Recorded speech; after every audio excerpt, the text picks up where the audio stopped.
Muito boa noite, estamos juntos mais uma vez, graças ao bom Deus, que todos sejam muito bem-vindos. Começando com o livro Mantras de Vida de Loester, hoje lemos o capítulo 41.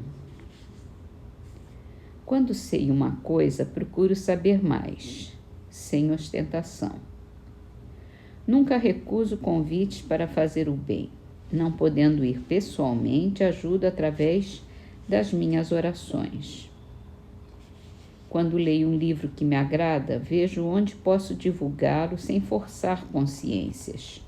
O homem deve ter liberdade nas suas decisões. Nem tudo serve para todos, mas todos devem aprender de tudo e conhecer o que lhes convém.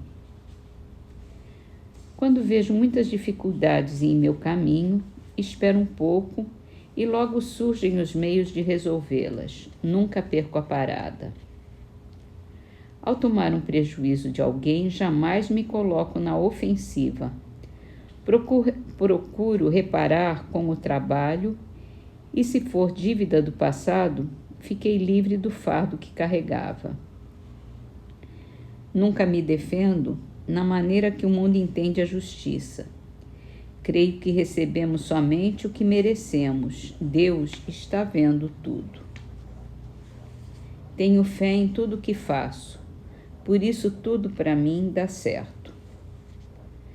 Não me canso de falar na alegria. Sinto-me feliz em não me esquecer dela. Todos os dias oro para os enfermos de todas as espécies, pedindo compreensão para eles em primeiro lugar, depois saúde. Gosto muito de conversar com os outros. Acho que a fala é um dom por excelência divino. No entanto, esforço-me para conversar bem. Acho que pensar e raciocinar configuram um dos mais expressivos dons de ouro, outorgado ao homem por Deus. É um milagre da natureza divina, senão um mistério. Devemos ser gratos ao Senhor. Passamos então para o Livro dos Espíritos, pergunta 915. Nós estamos no capítulo da perfeição moral, no item o egoísmo. Por ser inerente à espécie humana, o egoísmo não constituiria sempre um obstáculo ao reinado do bem absoluto na Terra? É exato que no egoísmo está o seu maior mal, porém ele se prende à inferioridade dos espíritos encarnados na Terra e não à humanidade mesma. Ora, depurando-se por encarnações sucessivas, os espíritos se despojam do egoísmo como de suas outras impurezas. Não existiria na Terra nenhum homem isento de egoísmo e praticante da caridade? Há muito mais homens assim do que vocês supõem. Apenas não o conhecem, porque a virtude foge à viva claridade do dia. Desde que haja um, por que não haveria 10? Havendo 10, por que não haverá 1000 e assim por diante?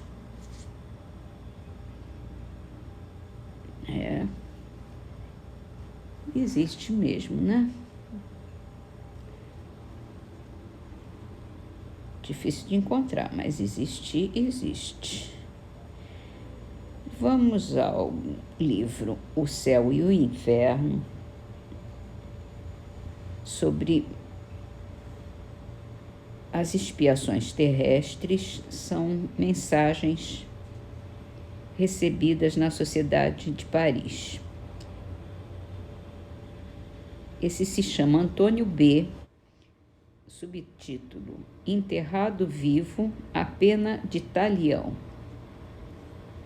Antônio B., escritor de estimadíssimo merecimento, que exercera com distinção e integridade muitos cargos públicos na Lombardia, pelo ano de 1850, caiu aparentemente morto de um ataque apoplético. Como algumas vezes sucede em tais casos, a sua morte foi considerada real, concorrendo ainda mais para o engano os vestígios da decomposição assinalados no corpo. 15 dias depois do enterro, uma circunstância fortuita determinou a exumação a pedido da família. Tratava-se de um medalhão por acaso esquecido no caixão, qual não foi, porém, o espanto dos assistentes quando, ao abrir, notaram que o corpo havia mudado de posição, voltando-se de bruços, e, coisa horrível, que uma das mãos havia sido comida em parte pelo defunto. Ficou então patente que o infeliz Antônio fora enterrado vivo e deveria ter sucumbido sob a ação do desespero e da fome. Evocado na Sociedade de Paris em agosto de 1861, a pedido de parentes, deu as seguintes explicações. Ele pergunta, o espírito: que querem? A pedido de um parente seu, nós o evocamos com prazer e seremos felizes se quiser nos responder. Sim, desejo fazê-lo. Lembra-se dos incidentes da sua morte? Ah, certamente que me lembro. Mas por que avivar essa lembrança do castigo? Efetivamente, foi enterrado por descuido? Assim deveria ser, visto revestir-se a morte aparente de todos os caracteres da morte real. Eu estava quase exangue.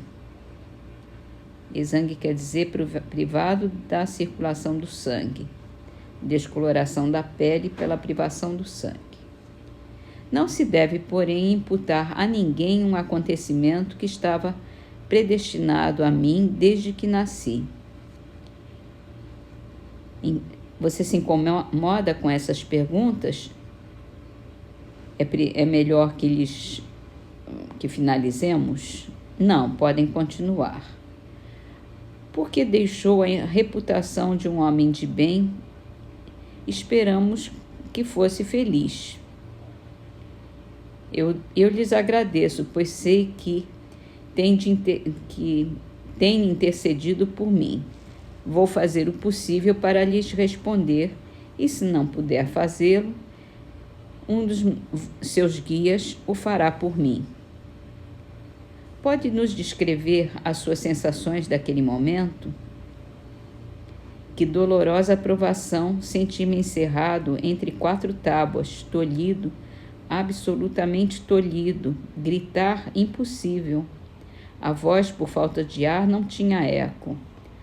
Ah, que tortura do infeliz que em vão se esforça para respirar num ambiente limitado.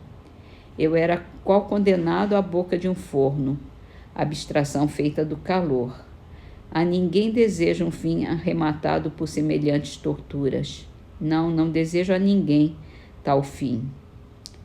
Oh, que cruel punição de uma cruel e feroz existência.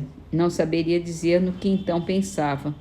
Apenas revendo o passado, vagamente entrevia o futuro. Você disse cruel punição de uma feroz existência. Como se pode conciliar essa afirmativa com a sua reputação ilibada? Que vale uma existência diante da eternidade? Certo que procurei ser honesto e bom na minha última encarnação, mas eu aceitar um tal epílogo previamente, isto é, antes de encarnar. Ah, por que não me interrogar sobre esse passado doloroso que só eu e os bons espíritos enviados do Senhor conhecíamos? Mas visto que assim é preciso, lhes direi que numa existência anterior eu enterrara viva uma mulher, a minha mulher. Plena de vida e presa numa adega, a pena de talhão devia ser-me aplicada, olho por olho, dente por dente. Agradecemos essas respostas, pedimos a Deus que perdoe o seu passado em atenção ao mérito da sua última encarnação. Voltarei mais tarde, mas não obstante o espírito Erasto completará esta minha comunicação.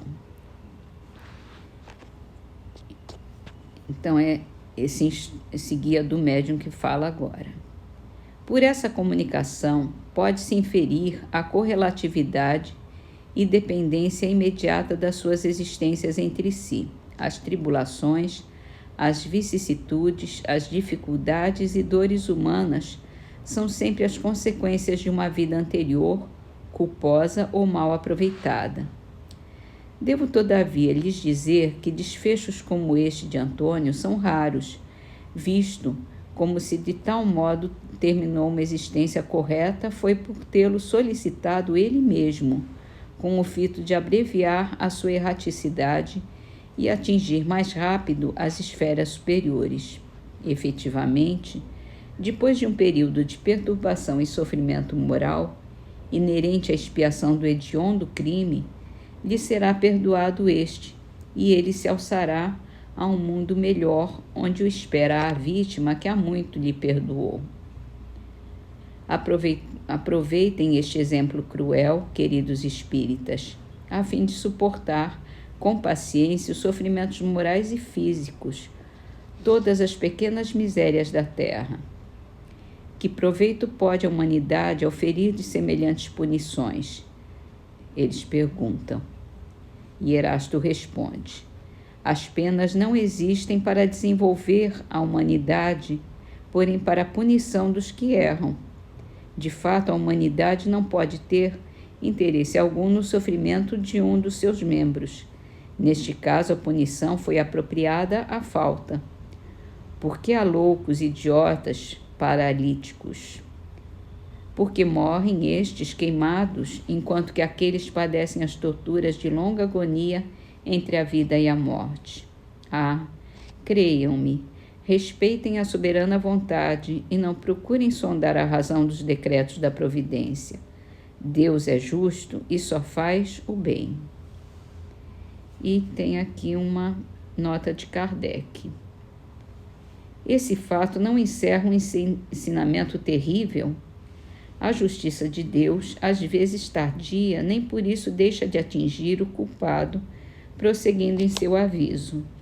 É altamente moralizador saber que, se grandes culpados acabam pacificamente na abundância de bens terrenos, nem por isso deixará de soar cedo ou tarde para eles a hora da expiação. Tais penas são compreensíveis, não só por estarem mais ou menos ao alcance das nossas vistas, como por serem lógicas. Acreditamos porque a razão admite. Uma existência honrosa não exclui, portanto, as provações da vida que são escolhidas e aceitas como complemento de expiação. O restante do pagamento de uma dívida saldada antes de receber o preço do progresso realizado. Considerando quanto nos séculos passados eram frequentes, mesmo nas classes mais elevadas e esclarecidas, os atos de barbárie que hoje repugnam, quantos assassinatos cometidos nesses tempos de menosprezo pela vida de outrem, esmagado fraco pelos poderosos sem escrúpulo, então compreenderemos que muitos dos nossos contemporâneos têm de expungir máculas passadas e tampouco nos admiraremos do número considerável de pessoas que sucumbem vitimadas por acidentes isolados ou por catástrofes coletivas. O despotismo, o fanatismo, a ignorância e os prejuízos da Idade Média e dos séculos que se seguiram legaram às gerações futuras uma dívida enorme que ainda não está saldada. Muitas desgraças nos parecem imerecidas somente porque apenas vemos o presente. Então, assim encerramos com a poesia de Américo Falcão aos companheiros da terra. Alfaia, joia e tesouro são grilhões de encarcerar. A águia de garras no touro não consegue volitar. Não faça sombra ao deserto a interrogar o porvir. A estrada responde certo a quem procura servir.